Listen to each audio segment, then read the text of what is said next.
Today I ducked up by thinking that I was taking a pregnancy test. This happened this morning. I had stayed the night at my boyfriend's dorm, and so we were both crammed on his shitty dorm mattress. The night went by very peaceful. In the morning I woke up, stood up and stretched, and then headed out to the kitchen. I grabbed a glass of water and chugged it, and then checked my period tracker app.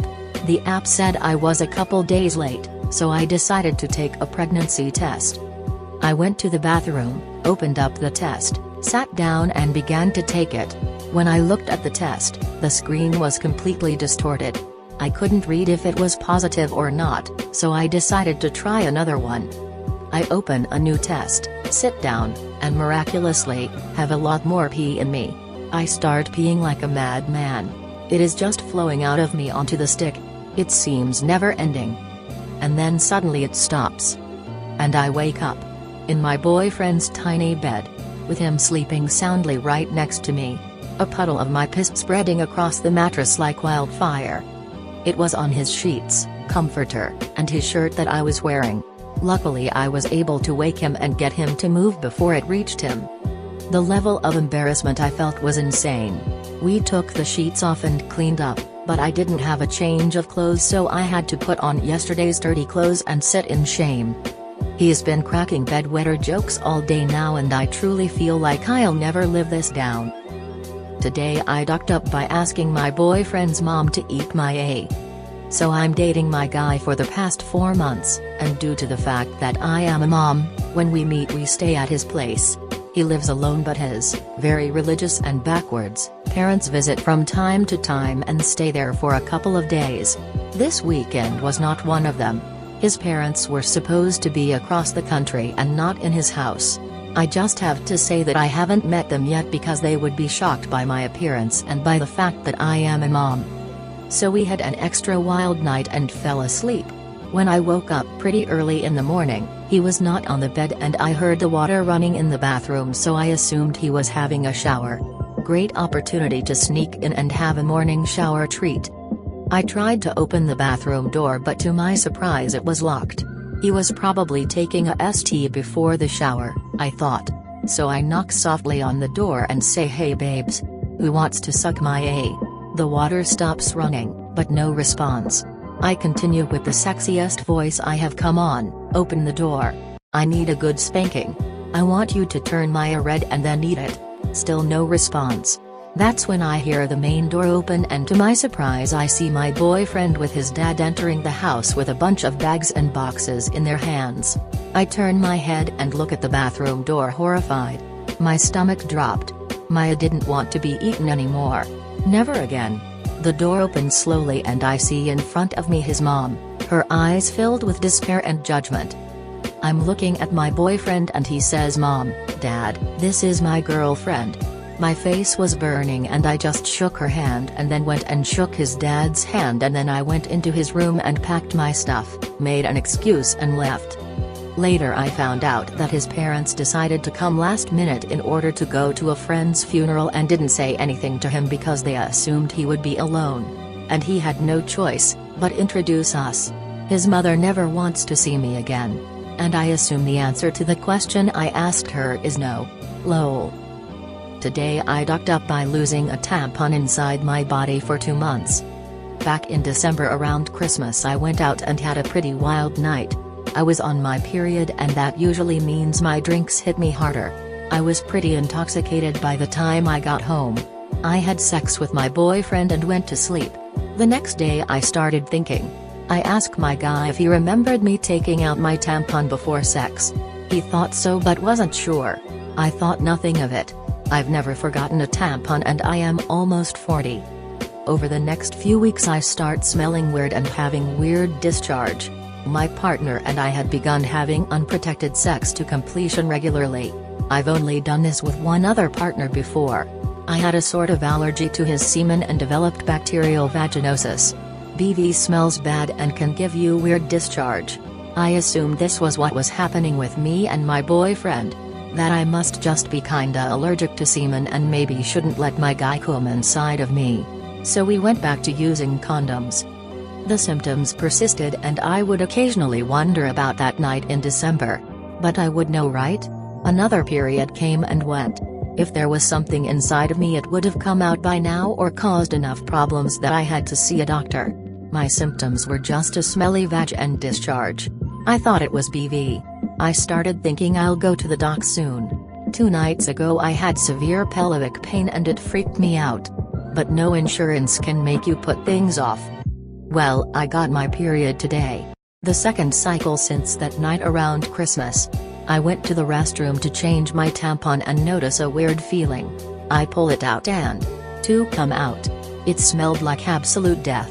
I know it was from December because I was using a cheaper brand of tampons at the time that looked different. I am so embarrassed, but at the same time relieved I didn't get TSS, and I know now why my body felt off. Ladies, trust your instincts if your insides stink. Please don't be mean. I'm embarrassed enough. I mainly made the post BC I didn't see anything when searching for something like this. I am so embarrassed. Today I ducked up by making my best friend's house smell like my ass for years. Once, many years ago, I was a young preteen boy at my best friend's house. It was an old house, which had central air ducts in the floor instead of the ceiling. It was a lovely, strange house, with some rooms seeming too small for use and others having no conceivable use at all. It had a root cellar. It had a conical iron staircase. It had terribly small bathrooms. I had to poo, like real bad. I used their guest toilet, and dropped what was without any doubt the largest single turd up till that point in my life, and which would remain so for nearly another decade. It was so big that it stood several inches out of the water, supported only by its own structure jammed into the S-bend. It was so damned long. My diet at the time consisted mostly of corn dogs and peanut butter sandwiches, as is the way of many preteen boys, and as well as being long, the turd was dense and would prove surprisingly impervious to toilet water. At first I was, quite naturally, absurdly proud. I made this. For the first time in my life, but not the last, I legitimately considered going to go get somebody to look at it, just to share in the wonder. Instead, I flushed, and thus came to experience for the very first time in my life, but again not the last, that specific horror which rises with the toilet water. Panic set in, and I began to hop from foot to foot in anticipation of the water spilling over the rim. But thankfully this particular toilet's maker had love for us all and had designed the bowl to hold slightly more than a full tank full of water, and the fill stopped just shy of the rim. I then did the natural and courteous thing, and I grabbed the plunger and went to work hiding the shame of my prideful poo. This is where the Chekhov's gun issue of the diet comes into play, though, and instead of being able to break up and force the turd through, it compacted into the S-bend like a foul cement. The plunger developed a thicker and thicker coating. I was not so much clearing a plugged toilet as I was playing the part of a fecal warlock, a mud mage if you will, brewing a cauldron full of shit soup. Small particles began to break free and steep into the water, which turned more and more opaque. The panic had taken hold of me now, and it would walk me carefully onto the stage to enact the final part of this tragedy, this disaster of Freudian proportions. Being a shy boy in somebody else's home, going through the early stages of body insecurity that comes with the onset of pubescence, and having tried all of the methods life had taught me for coping with this situation, my brain reset itself and told me, well, if at first you don't succeed, try again. So I did. I entered a feedback loop and started at stage 1, and flushed the toilet. Immediately, before the handle of the flush even fully engaged, I knew I had made the mistake of my young life, but it was already too late. I felt through the handle the internal mechanisms lift against the pressure of the water, heard the rush of gravity-assisted water, and looked down at the already full brown bowl just in time to register a moment of stillness. Perhaps the toilet was designed in such a manner so that such events could not happen? I was young and inexperienced, and so much of how the world worked was a mystery to me, that in that moment I felt hope. Hope born of the trust that the adults who run the world knew what they were doing, and was safe in their hands. They had thought of this, obviously, because how could they not have known this problem could occur and then taken steps to ensure it couldn't happen? Then the water began to rise. In the moment that the dark brown liquid crested the rim, as it began to flow down towards the floor of the small half-bath, my childish innocence, and trust for the system my forebears had built, was lost. Life was chaos, and any idea that there may be a plan for us, celestial or human or otherwise, was a lie. Time slowed with the combined existential traumas, and the memory of the shit water hitting the floor and beginning to spread still remains one of my most vivid and crystalline memories, decades later. I didn't scream, or yell, or run. I stood there, transfixed as my own mess turned into a much, much larger problem. As it spread across the small floor, under the door leading to the hall, and instantly dyed the carpet showing underneath. The water level, having hit resistance, then began to rise. I felt it seeping into my shoes and socks. I could sense the smell of it rising from the level of offensive but acceptable BM to that of an open sewer. And then, for the first time, I noticed the vent. Chekhov's other gun then fired, and I settled my vision on the floor AC vent. Just in time to witness the water sweep over the minor levee of its sides and create, for a few brief and darkly beautiful moments, the feature forever remembered by me but never spoken aloud, as Wonka's chocolate waterfall. I then finally made a noise, not remembered as a sound but as a spasm of my lungs and vocal cords. I made the noise with my spinal column, with the sudden tension in my quads and shoulders which raised me on my toes and outstretched my arms, all outside of the means of concision volition. I wailed like a mother hyena watching a lion begin to charge her pups. It wasn't a human sound. I wasn't a human being. I was an entity of filth and shame and worry and fear and longing for a quick and sudden death. That is my final, lasting memory of the event. The sound and the dread. The aftermath of it all is lost to me. I know that my friend arrived first, and I had just a moment to register his disgust before his parents arrived. It all got cleaned up, the carpet stain came out and there was no lasting water damage. I was able to smell myself every time I came into their house. On warm days, it rode the cool air.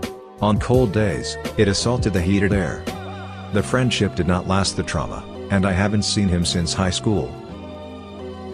Hey, if you want to see more similar videos like this one on daily basis, definitely hit that subscribe button and turn on your notification to see our tomorrow's even better video.